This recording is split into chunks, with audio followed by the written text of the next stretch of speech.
talk about it right now today. I wanna see what's inside of your briefcase. We all up in your Kool-Aid, all up in your Kool-Aid. Let's talk about it right now today. Let's start unpacking that briefcase.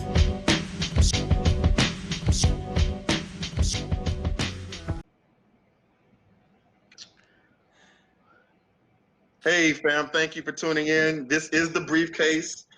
We told you we're gonna do it. We done did it. We're gonna bring it to you live. We're talking about CNM, Poly, all types of relationships, open, closed, and we have our experts here today.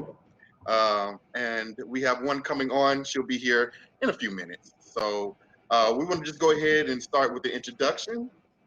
We're gonna clown around for a little bit, and then we'll get right into the topic of things. So, but if this is your first time, remember that we want your involvement. We want you to go ahead and participate, add comments, and if we can fit you in, we might even get you on with us. So, but right now, just add your comments so we can interact with you, see what kind of questions you have along the way, and we'll do our best to make sure that we answer all the things that you have. And if we can't do it tonight, we'll do it the next day. So on and so Time forth. out. Go ahead.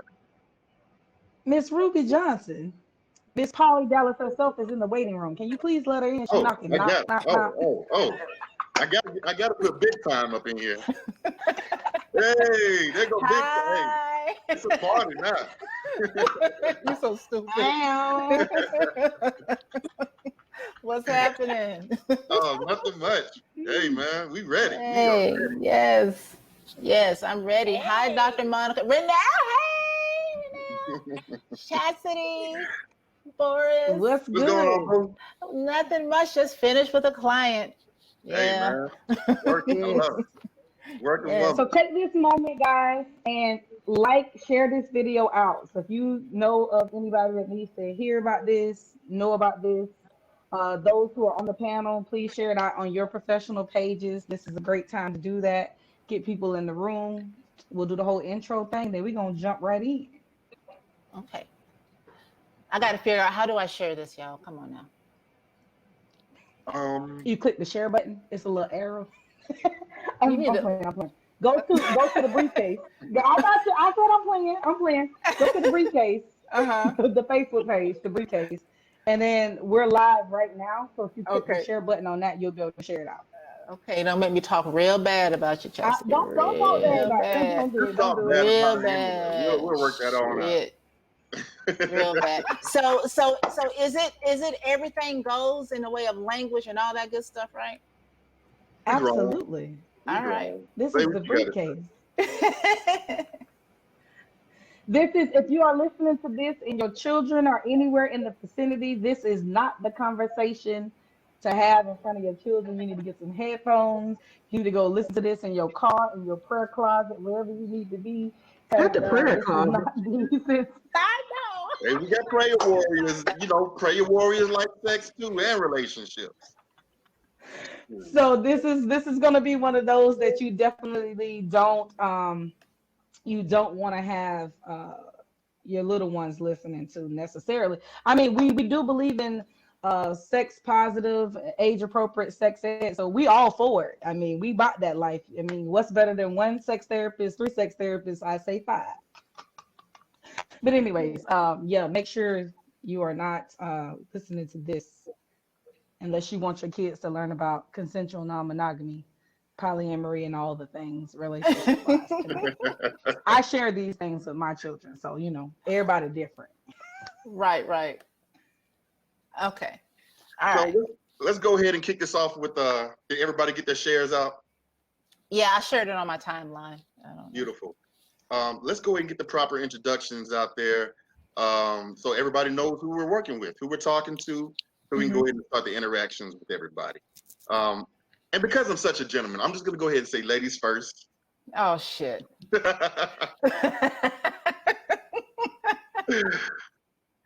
Feel free to have your swag moment. Talk about anything that you used to do, still do, new things coming, put plugs in. We love it. We share all the love here.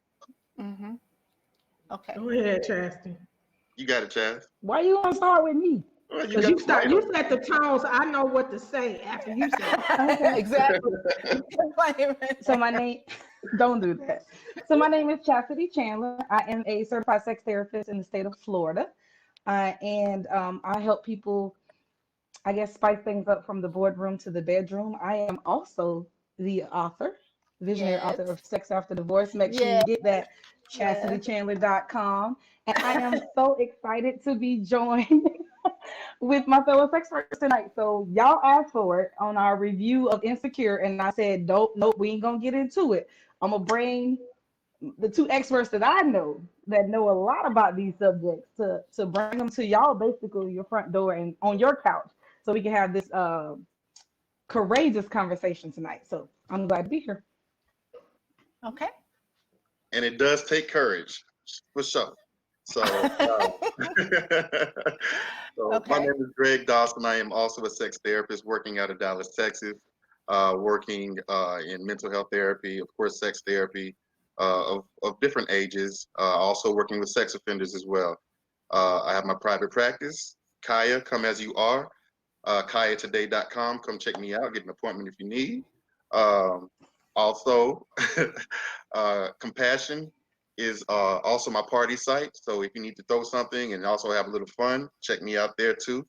And I don't have any books like my famous other sex therapists in here, but I got one coming. I'm working on one coming. No pun intended. So anyway, I hope y'all enjoyed it tonight. We really love talking about these things. So thank you for tuning in. Okay. Hi, I am Renelle. I'm the Noir sex therapist. I am a certified sex therapist. I label myself the infidelity and intimacy recovery strategist. I specialize in infidelity. Yes. I believe despite what all you've been through, even chaos or betrayal, you deserve pleasure. You can find me at Noir Sex Therapist, or if you're having problems with affairs and you just want to commit to healing, I am at Affair Aftercare. Nice. Beautiful. Okay. Well, hello. My name is Ruby Bowie Johnson. I'm a licensed clinical social worker and sex therapist here in Dallas, Texas.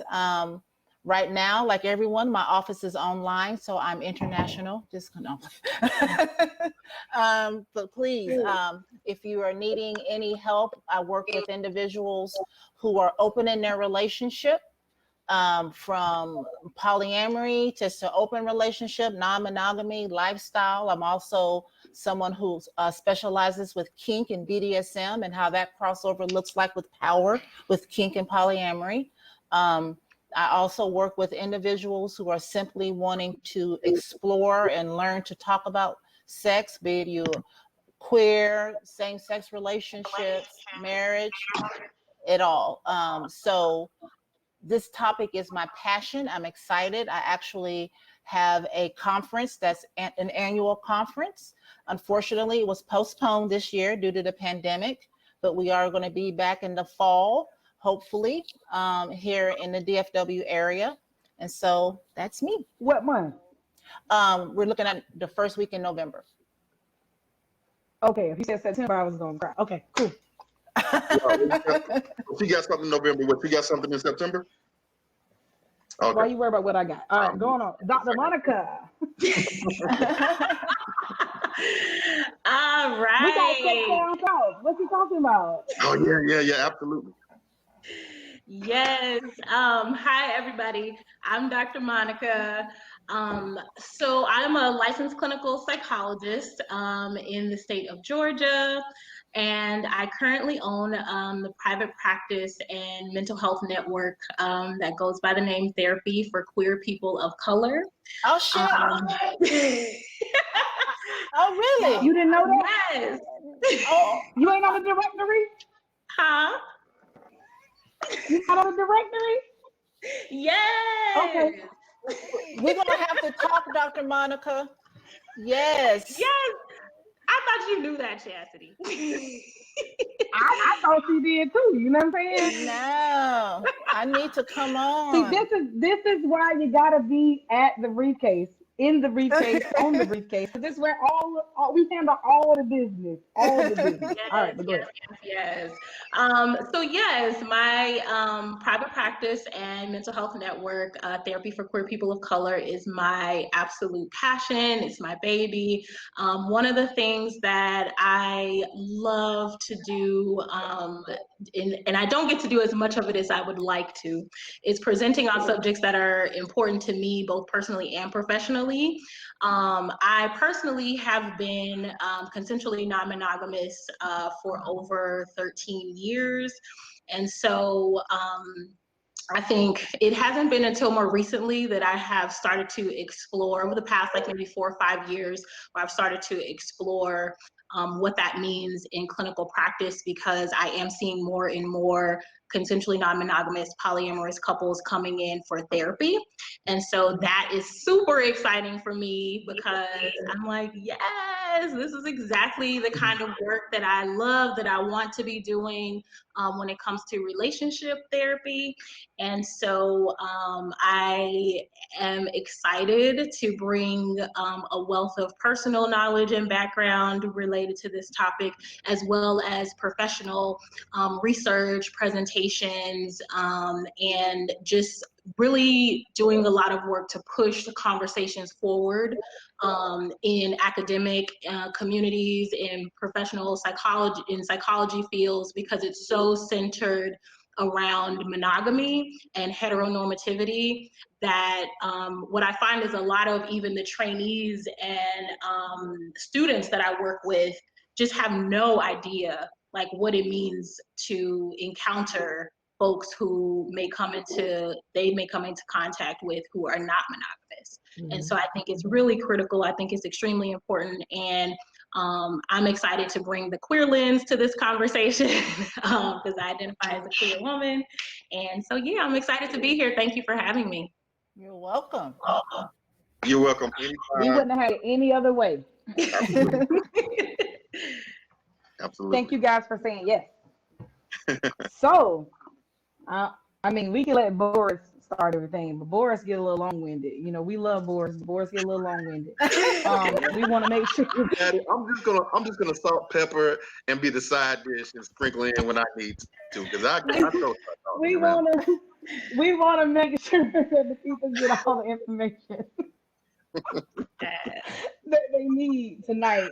I want to first shout out all of our fellow sex experts that's on supporting, sharing, liking. I see y'all. Shout out to all the sex experts. If you're a sex expert, drop a red heart in the comments. Shout out to you real quick. So let's jump right into it. Right? Somebody has already asked what kink and BDSM is, but I know people are wondering, what is consensual non-monogamy, right? What is polyamory? What are those things? So I'm gonna give the consensual non-monogamy question to Dr. Monica, and I'm gonna give the polyamory question to Ruby, because I feel like that's how it needs to go. All right. So I'll kick us off with consensual non-monogamy. So the way that I generally like to break it down to clients, or even just folks who are newly learning about non-monogamy, is like if you think about two ends of a spectrum and you think about monogamy being on one end of the spectrum, you can often look at non-monogamy as the other end of the spectrum. And so a lot of times in the community, we look at it as somewhat of an umbrella term that can encompass a lot of different ways of relating or engaging with other folks. But really, on a just basic level, it's any type of relationship dynamic that is not exclusively monogamous. So, if you and your partner like to swing, or, maybe you if you decide you want to have multiple loving partners, or even polygamy. You think of a lot of like popular shows on TV nowadays with I can't remember the name of the most recent one. They're escaping me right now. But a lot of the shows where, you have one husband, multiple wives, one wife, multiple husbands. Sister wives. Yeah. There we go. So like all of those types of shows are depicting different types of non-monogamous relationships. And then Ruby can get into more specifically what poly is. Hello. So just very, very briefly, how I break down polyamory. Polyamory is when an individual can have multiple simultaneous relationships where everyone consents and is aware of, say, those sexual, committed, or romantic, non-romantic relationships. I kind of leave it open-ended like that to include everyone who has all the different types of relationships that can include romance, no romance, sex, no sex, etc. But polyamory at its root, poly, many, more love, so many loves is involved in that. So that's how I define polyamory. But consent and awareness is really important. Yes, and also just to tie into that consent piece as well, with consensual non-monogamy, it's important to understand that that consent piece is what differentiates non-monogamy, ethical non-monogamy from cheating. So the idea that everyone involved in this dynamic is aware, they are consenting, they are interested in participating in this setup. Right. Yeah. Or we'll just send them to Renee for a therapy session. Yeah. Renee can handle that. We gonna direct them right on to a fair aftercare. I mean, I feel a little bit, but a fair aftercare. That's where they need to be. That is what I want to talk about. I want to jump off and get my question out because I deal with this a lot in my practice. I deal with infidelity. I deal with a lot of infidelity, and people come in, and I always talk about monogamy should not be assumed; it should be discussed. And a lot of times it's not discussed, so it's assumed. So I'm having a lot of people come in, and I'm sorry to say, but it's mostly my women, a heterosexual relationship, mostly my women who be like, well, you know what? I think that I told him that maybe we should open up the relationship. So, and then I have the males come in, because usually males be like, yeah, I think that's a good idea. So a lot of times, are you guys seeing that where people come to you where they want to skip over me and just like, no, we want to go into this open relationship and it's one partner more than the other? Oh, yes. Often. I do. I often see that where there is an interest in opening the relationship and it just goes right into, oh, let's just start having sex with people. There's no conversations. There's no understanding of what it means. Okay. There's no recognition that you're basically going to be deconstructing the original contract of your relationship and adopting something new. This requires research, understanding, conversations, and where things implode is when there is not any discussion on what monogamy is, because there's different types of monogamy, from social, emotional, physical, to where you want to go and opening your relationship. Do you want to go to, physical opening up, emotional opening up, Right. So yes, these conversations are not typically had. Many times these are conversations to be had that they want to fix something going on within the relationship. Or they saw somebody's TV show and like, oh, that looks fun. Yeah, that kind of stuff. And I see that, and I always say, Justin, my question to them is, you can't handle one. How you gonna handle four in one? Right. And I was like, this is, when you go to that, you can't communicate now. That's not how you going to communicate. And the men, and we talk about that because we're sex therapists, they think of this as sex. Some of them, like, I just want to have sex. And I tell them it's more than sex. That's a whole relationship. And I'm like, if some of you can't even communicate in the bedroom or satisfy one partner, I come like that, because they have to know, because they think that this is going to work it out. And just like you said, Ruby, it's not. So thank you for that answer. I think we need to address that, because I am facing that a lot. Right. And and another thing is, if it's simply about wanting to fuck a lot, can I say that? If it's simply about wanting to fuck a lot, then say that. That's what it's about. But if Right. you're wanting to and be explicit in exactly what is your end goal here, what are you looking to get out of this? You know, are you looking to augment our relationship, add on to it, or are you looking to say, I just want someone when you're not acting right, I want someone over here that is, you know, having those type of conversations. I'm gonna add that. When Okay. somebody comes to your office, and this goes to anybody, how often is it that people are having issues with those scripts, those relational expectations, and trying to convert into understanding what CNM is, how And they can Boris. become poly? Um, well, I just feel like, you know, for me, men are so stuck on, you know, we have to be this and that because our parents told us you know what I mean, and so we have to protect and do all this other stuff, and there's all these scripts that we have to, you know, kind of just abide by. And I really think that, you know, lending yourself to a relationship in monogamy that is really mutually exclusive and trusting, and then going into CNM, you can see the richness of all that. You don't have to live by all those scripts. You can share the wealth in so many parts of your relationship. And so I don't know, but just looking at it from the man's perspective, I feel like it would probably be tougher for men to kind of deal with CNM and poly because all the things that we have to do.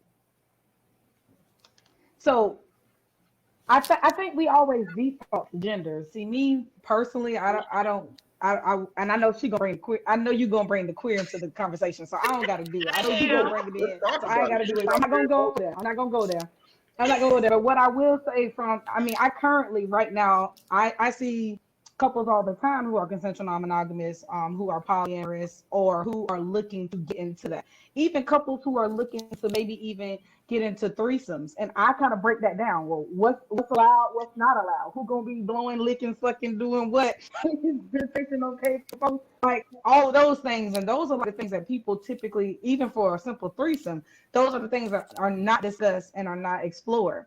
So one of the things that I love out of one of the resources that Dr. Monica told me to get last year after she presented in my telesummit, it talks about how cheating and infidelity and all those things, even when people try to bring them over to consensual non-monogamy and polyamorous relationships, normally they're not successful, right? I see a lot of people kind of wanting to get into this lifestyle because of X, Y, and Z. They don't do any homework. They don't have any sort of lens for research. It's just like, hey, we're going to get out here. We're going to chop out here. We're going to find one or two extra partners. And like, this is going to solve all of our problems, which is just like Renelle said, it's going to be great once you get it. It works and all of those things, but it's hard work managing more than one partner, especially when you are not emotionally, physically, mentally, sexually, spiritually, etc. equipped to handle all of the things. Right. And I was just thinking also, you know, a lot of times I get couples coming in wanting to open up or, you know, questioning, starting those early preliminary conversations about opening up their relationship. And one of the things that we talk about a lot, because you're going to need to do a lot of it, is communication. I mean, if your communication skills are trash in your regular, you know, in your dynamic with one other person, you know, and you're just trying to jump head first into dealing with multiple people, it's really just going to magnify a lot of existing issues. It's not, you know, a lot of people think, oh, well, you know, bringing someone in is going to fix things. It's really just going to magnify the problems that already exist and probably create a lot more turmoil and issues and drama in your life, because now it's not even in the confines of a dyad. Now it's, you know, involving multiple people. So yeah, it's definitely tricky, but communication is like one of the pillars, one of the cornerstones of being able to establish healthy, trusting bonds when you're talking about getting into opening up a relationship and considering consensual non-monogamy. Yes, ma'am.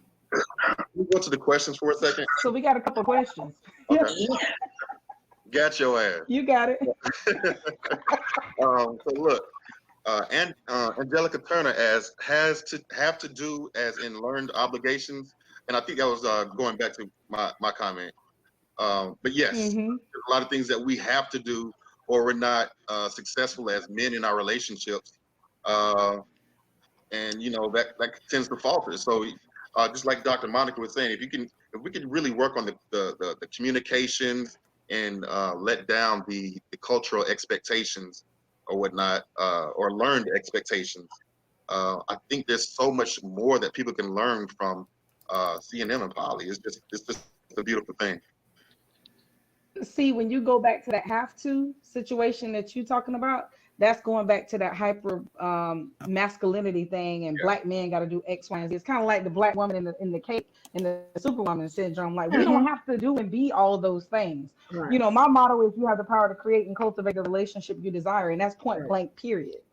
Like, Right. point blank, period. No matter what I've been told, taught, no matter what I learned, I now know that I have a brain of my own. I can think of my own. I have the free will to choose. And like they said before, consent, communication, that's all of it. Mhm. I don't know, y'all want to chime in on that one, but I know that was about Boris, and then you got Miss Fox Jackson, or Fox Jackson got a question as well. What's going on, Dr. Smith? Do you think there's a difference between how different cultures view or approach this topic? I say yes. Yeah. Absolutely. Yeah. Absolutely. I mean, even when I think about the history of non-monogamy and just looking Dr. at Monica, like we even can't the hear you. body of literature, the information. Can you all hear me? Yeah. Yes. Okay. Yeah. So when I'm thinking about like the body of literature, the people who are, at the forefront of conversations about non-monogamy, polyamory, they're usually white folks. And when it comes to thinking about different types of relationship structures among people of color, at least in when we're talking about in Western culture, Black folks, it's just not something that we talk about. It's not something, like, I personally did not see any examples aside from unethical non-monogamy, i.e. cheating, infidelity, things like that. It was never presented as an option. Like, it was always monogamy is the right way. Monogamy is the only way to successfully be in a relationship with someone else. Mhm. And so I think culture absolutely plays a part in it. So I was reading an article, and I don't read too much these days because I'm be working my ass off. But I shouldn't be. But the article said that about one in every five persons actually engages in CNM, and one out of every five people engaging in CNM, I think, people are ready to have this discussion like tonight. People are interested.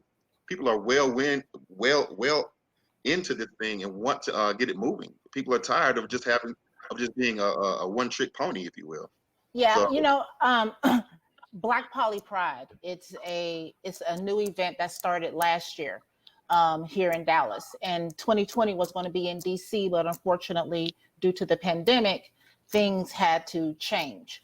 And the co-founders, Cherie and Shanae, they are individuals who are 35 and under.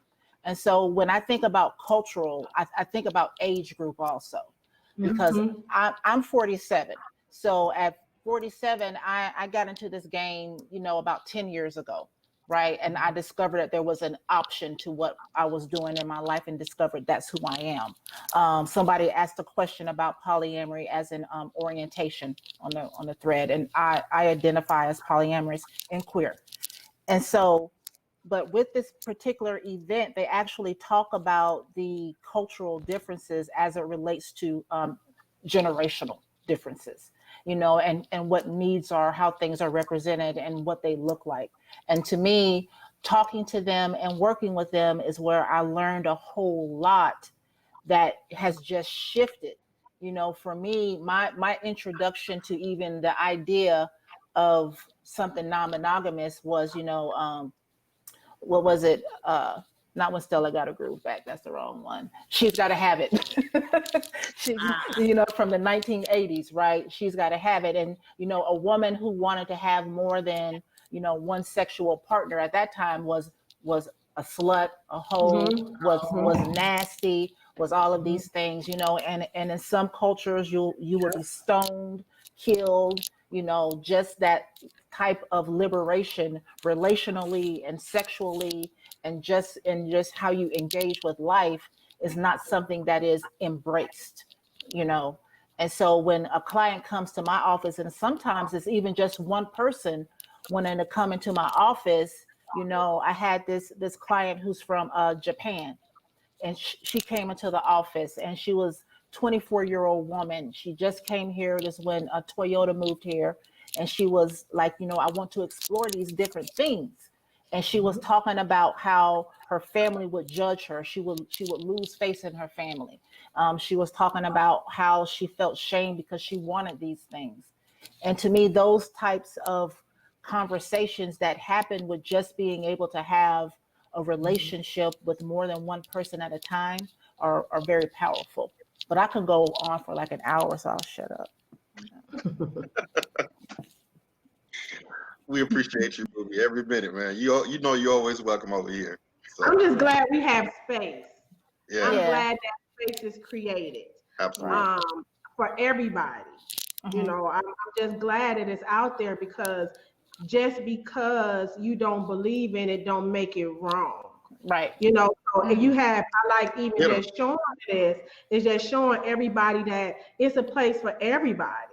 Like I deal with couples of all different orientations who want to come together after betrayal, and that's frowned upon.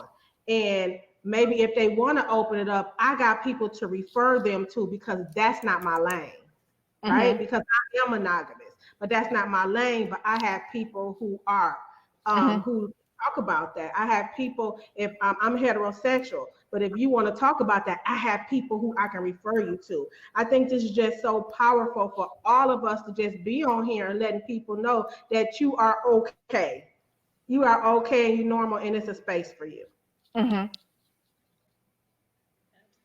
So, absolutely, completely agree. Foxy Jackson says many people have difficulties with being judged by outside family, friends, and associates, and fail to communicate truthfully with themselves, making it even more difficult to do so with others. What are your approaches to helping individuals and couples build the element of communication and overcome the element of feeling judged? Go ahead, Dr. Lynn. First of all, nice question. Thank you for putting us to the test. That is a great question. I think I couldn't let us pass by that one. Yeah. I think for this question, it's layered.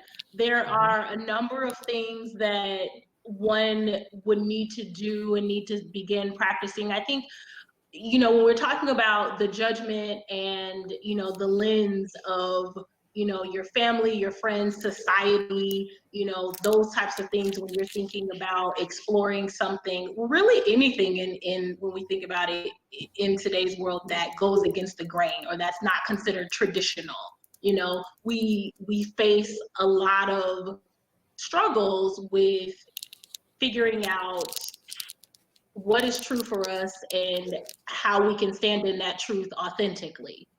And I think some of that work, some of the unpacking that has to happen there may take individual therapy just to kind of get to a place to where you feel comfortable living in your truth.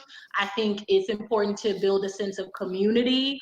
A lot of times when you feel isolated and alone, that can, that can magnify, the judgment from others who are not accepting of who you are.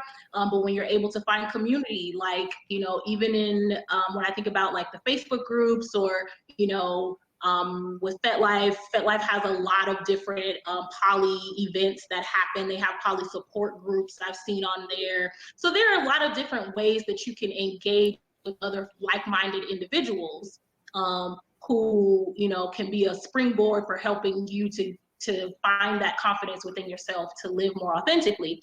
But then the communication piece is also something that becomes really important. It is also another element that can be addressed both in and outside of therapy, working on being honest with yourself about what you want. You know, if you are wanting to explore non-monogamy, you know, taking the first step in acknowledging that, you know, being upfront with your partners. Like for me, personally, on the dating apps or whatever, when I'm on dating apps, I'm very clear that I'm poly. And so when that opens the door, it puts it out there for me to start a dialogue and for people to engage, to start a dialogue with me about that and asking me questions. Okay, well, what does that mean for you? And as you practice talking that through, both with yourself, with the people in your tribe, the people in your support group, you gain a sense of confidence in what it means for you and why you're practicing. Do you feel when you say this in your groups and you let them know, are you doing more education or fighting a stigma? Are they coming with you, oh, you down with that so we can have more than one person?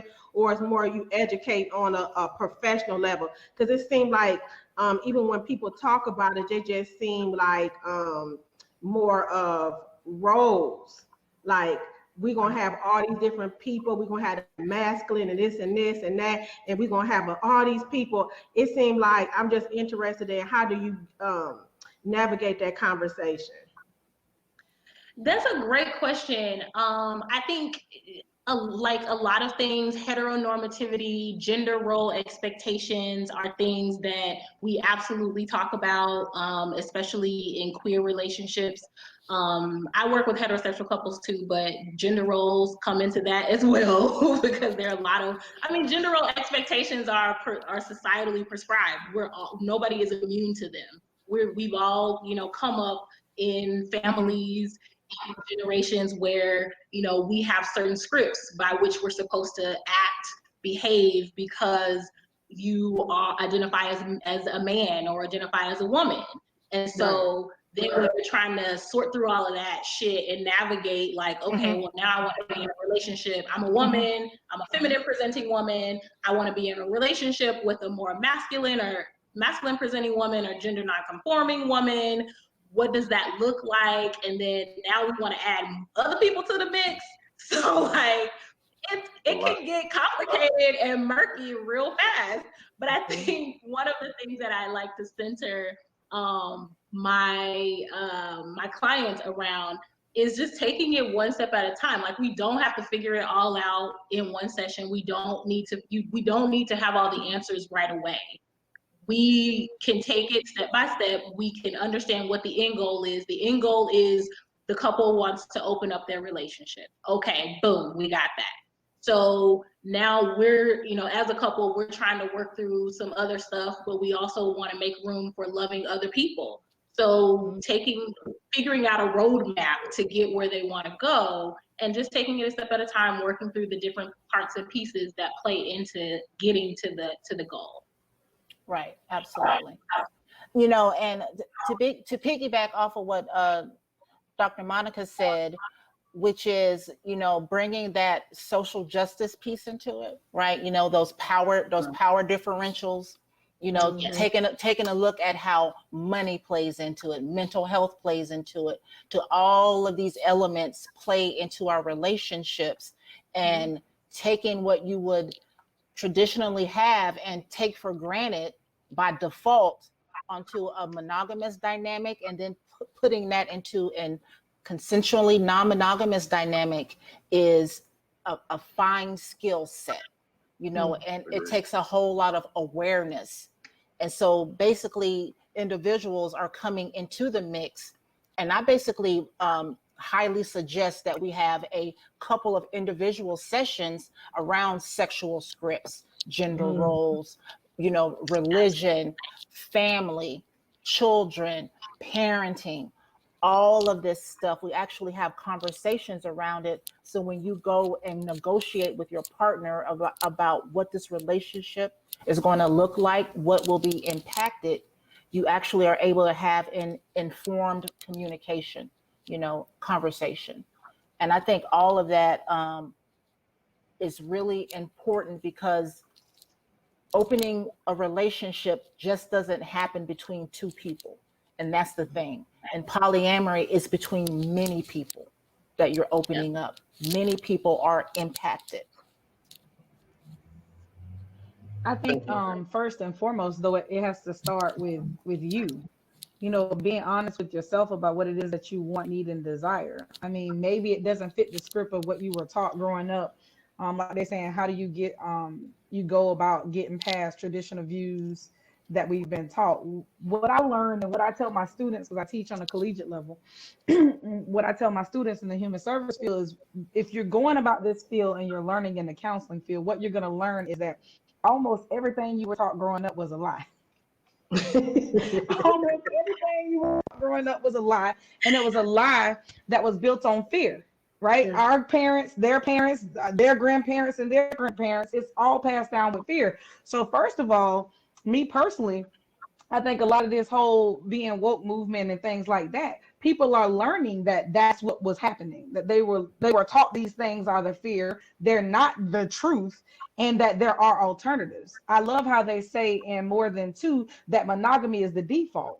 It's not the only option. So I think pretty much on any level, like I challenge what I was taught growing up. I challenge the belief systems of the people who taught me my belief system. I now know that there's a different way.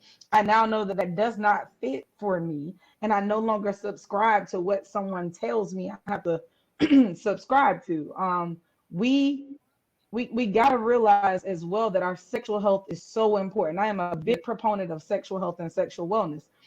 Our physical health and our sexual health are just as important as our physical health. And we put a lot of emphasis on the physical, but we don't put a lot of emphasis on the mental. We don't put a lot of emphasis on the sexual. We are all sexual beings.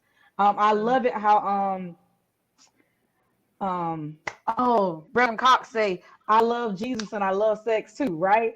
The clitoris is only job is for pleasure. That is the only reason why we have it. So I mean, a lot of the stuff that we've been taught, it just doesn't make sense. From a common sense standpoint, if whomever gave me this one particular piece of my body, this organ, and the only purpose of it is pleasure, then I think they meant for me to have pleasure. I'm just saying, it's just the thought process. So I think the first step is being okay to upset some people. You're gonna ruffle some feathers. I mean, it's just gonna happen. Everybody is not gonna be happy for you, and that is okay. And everybody that you see in these quote unquote so-called monogamous relationships and marriages as 30 and 50 years old does not mean that they are happy. It does not mean that they are fulfilled, and it does not mean that it's a successful marriage. So I think how we look at relationships and how we gauge what's successful, what's not successful, what's right, what's wrong.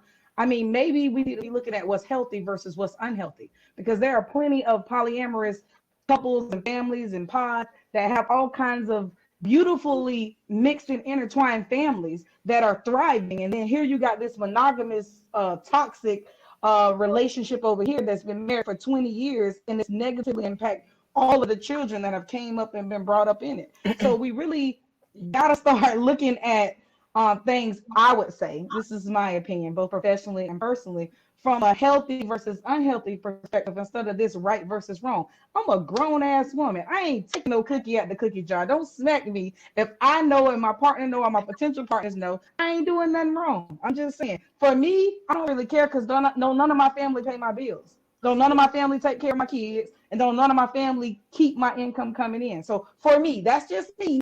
That's just me. This is how I live my life. I've learned to live my life unapologetically, authentically. So either you like it or you don't. Either way, I'm gonna still be eating. My kids gonna still be good, and all as well. So I think it boils down to, am I more afraid of disappointing people or challenging belief systems that I no longer subscribe to, or am I going to take control of my happiness and do what works best for me and mine? Right. Absolutely. And, and I like what you just said, Chastity, because one of the big reasons that I was so attracted to polyamory is because it removed that holy grail image out of the pressure off the top of my head of, if I'm not looking like this, one man, one woman, united with one candle, unifying and making one, I have not arrived. I have not made it. There was something missing in my life. I needed to find that one person. Absolutely. For some people, they find a best friend, they find whom they view as their soulmate, and they are able to take that path. But for me, it was so much pressure to get what that looked like. I stayed stuck in so many relationships past their expiration date, just out of the idea that I did not want to be single and I did not want to be alone. It kept me very unhealthy, stayed in a lot of toxic positions. And just the idea of knowing I had a choice, there was option, it removed that desperation. So what I'm saying is that for me, polyamory opened up a new way of viewing what commitment is, what values are, what belief systems are, what things I knew to be true and the only way of going, that were so restrictive and had me so imprisoned, right? And so there was a liberation that happened for me personally. I have a question And for even when our we guest. think about belief, go ahead. I have a question for our guests. When having these conversations, we hear the good. I would love for our audience to hear the bad. I would love for our audience to hear, like, sometimes it doesn't work out and that you have conflict. And that's where you guys come in too, because y'all are not negotiating with, like with me, I do couples. When it get more than two, I'll refer out. So I want to just hear from you guys before we start wrapping up about that. It might not be for you, but just because you go over here doesn't mean it's going to be better. That's what I want people to know, that it's going to be better if you make it better, but just know you're going to have concerns and conflicts and stuff that's going to rise. Also, I would just like to hear your point of view on that, because I don't want people to feel like, okay, I'm gonna open up my relationship and everything gonna go good. I would love to hear how you say that now those people need therapy too, and how do you manipulate that?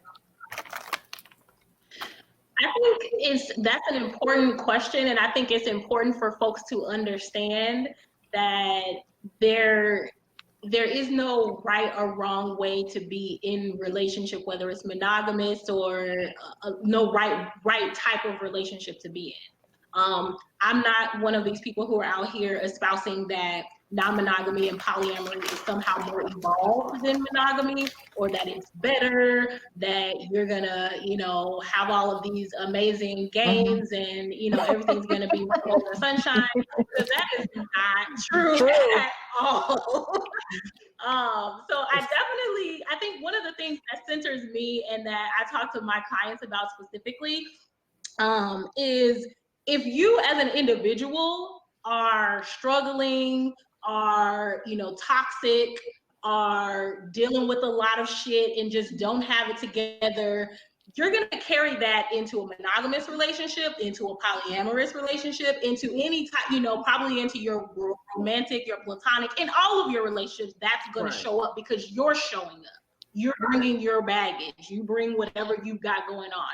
So if you're working on yourself and the people that you tend to engage with are also actively working on themselves and doing what they need to do to be healthy individuals, if you've got two healthy individuals coming together to form a monogamous relationship, the likelihood of that being successful and that, being able to work through issues is probably going to be a lot higher.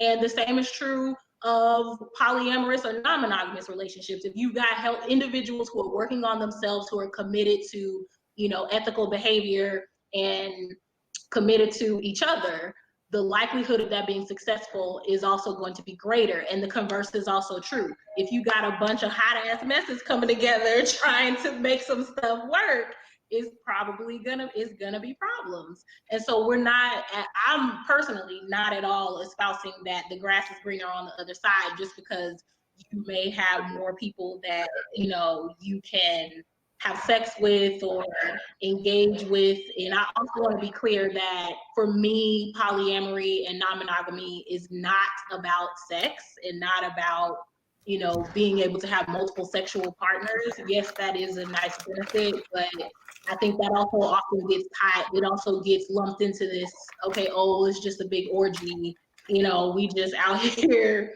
having all the sex, and that's what it's about. That also often gets enmeshed in like what polyamory is about, but that's not what the core of it is about. And so I think that's also important to clarify. Thank you.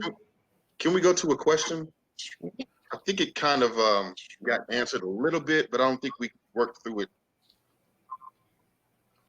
technically. And it's from Michael King, and he was one of the guys that was on with us at a we were talking about Insecure, and we actually led into CNM, what is consensual non-monogamy, and he was like, "What is it?" And so, you know, anyway, so he's in a traditional relationship, so I'm assuming this is where it kind of comes from. He's like, "How can we go about getting past traditional views that we've been taught?" If you're interested, I'm assuming, because he probably is trying to get to the understanding of what CNM is. If you're interested in consensual non-monogamy, how can you move past those traditional views? I don't know if it's a matter of moving past them, but maybe deconstructing them and looking at it from a different angle. You know, recognizing that there are some things that are constructed, and maybe you don't even recognize that you don't agree with that, for example. You know, it's in that crisis of deconstruction where things start to come to fruition. You know, someone mentioned, if you have some unhealthy stuff going on with you, be it around insecurities, if you're looking to change your relationship dynamic, something that has probably kept those insecurities hidden, and you open up your relationship, all of that stuff is going to come out. And so that's when all of the revelation happens. So pushing past traditional values is probably more a line of, I'm going to have the courage to explore something new. That's the way I would view that. Somebody else can have a different perspective. Yeah, and I think also, just to add to that, sort of in the process of that deconstructing, figuring out, you know, once it's all laid out on the table, being honest, being able to be honest with yourself and asking tough questions of yourself, like, is this really for me? I know this is how I was raised. These are the values that were instilled in me. But as I'm really breaking this down, is this what I really want? Does this fit for my life? Mm-hmm. You know, especially folks of color, you know, I'm going to take it here, and this is going to be probably a whole nother show, talking about how our relationships and sexual selves have been colonized. So I'm just going to leave it like that. You know, and looking at how we can decolonize who we are as a Black community is something that's really important, because that's primarily who I work with in my office.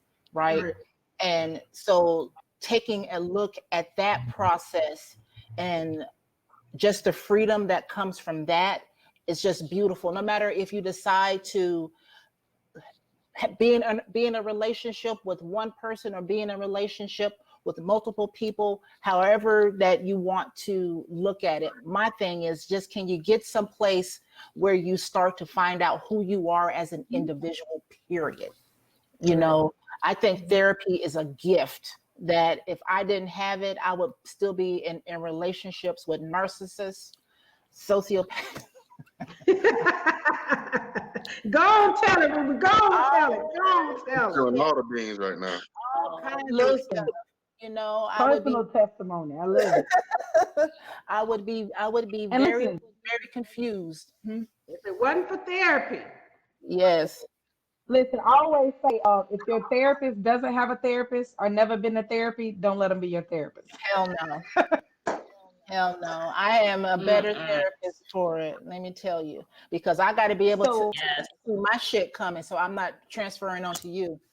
You know. Correct. exactly. Right. So a lot of our people want to know how they can individually get in touch with us. So what we're gonna do is we'll post everybody's business pages, links, and all that stuff in the briefcase. So if anybody wants to reach out individually, they can.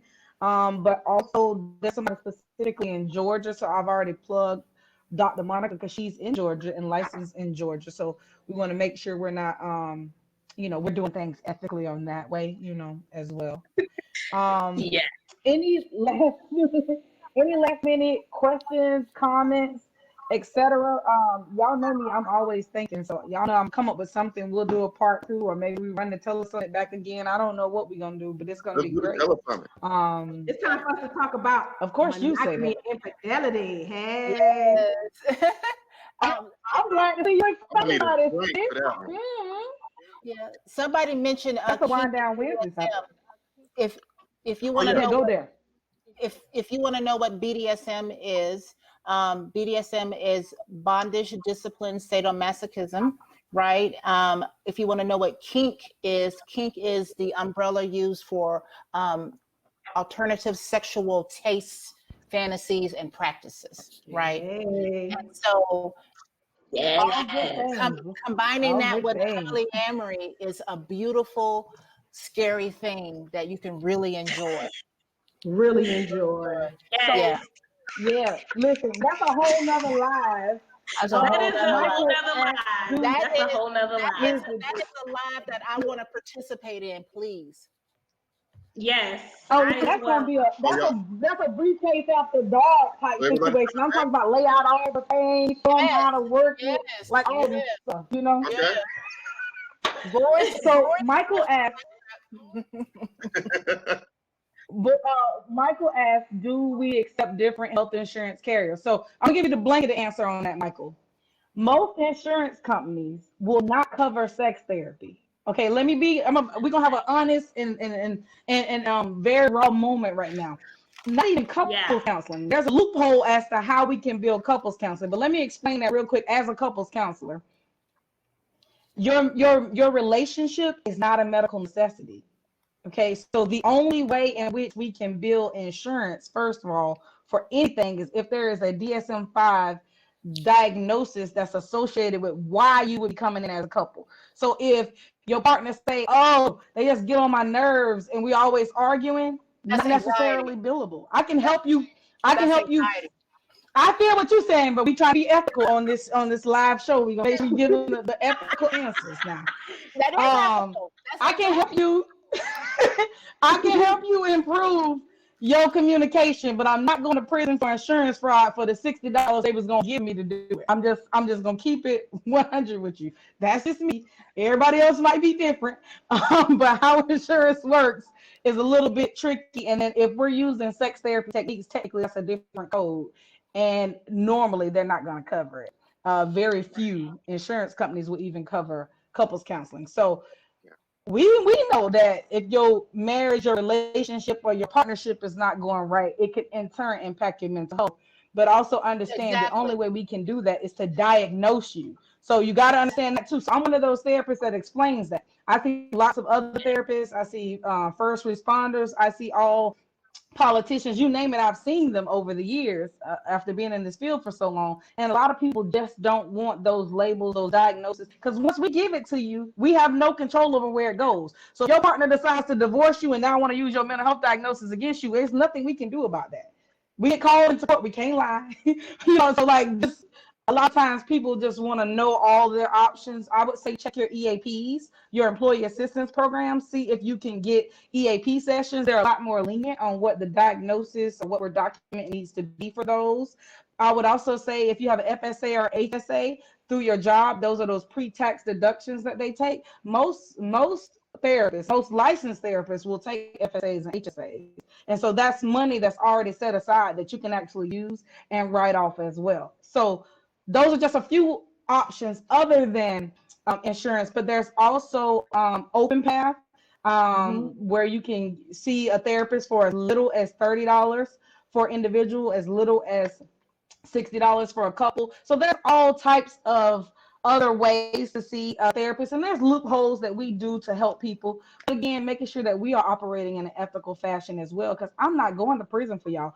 I love y'all. I want to help y'all, but I ain't going to jail for y'all. Y'all can keep that in them $60 that the insurance company was going to pay me, and y'all can have a good old time figuring it out.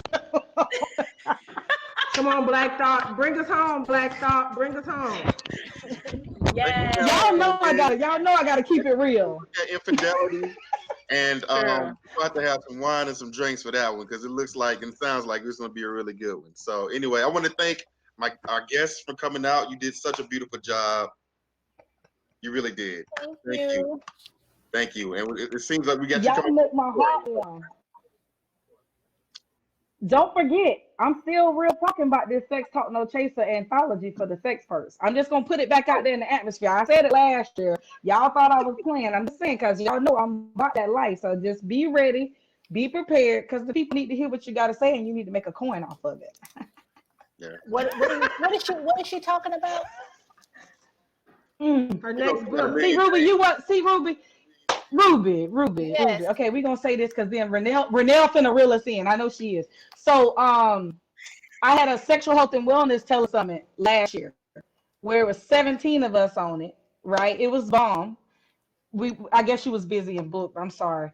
But at the end of it, I told them about the anthology, Sex Talk No Chaser, which you know is my hashtag. We're gonna do a whole little sexology type vibe thing. I got you. We're gonna run back the summit too. So I'm gonna get with everybody. Just be prepared, be ready. I'm posting the old school pictures. This year it won't be necessarily free 99 though, because we in these corona times and we gotta get our coins. So it might be a little fee, little fee, get y'all paid and stuff like that. So yeah. Come on, Black Thought. So Okay. any closing thoughts, any last words for the beautiful audience? This was a lot of fun. Yes, I agree. I would say thank you all for coming.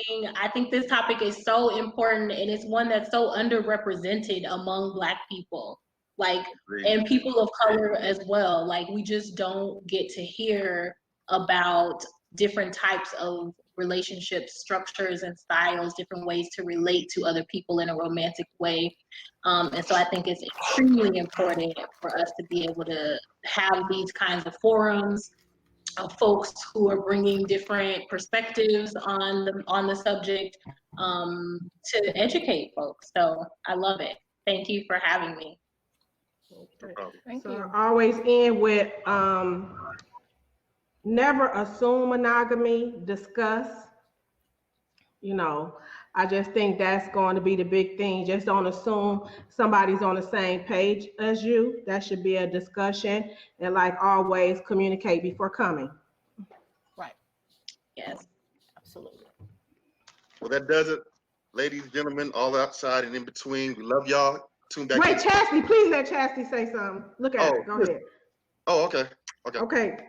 If you really are thinking or contemplating, or maybe what you heard today from anybody on the panel maybe spoke to your heart, maybe is more true to who you are, and you're maybe not this monogamous person you thought you were.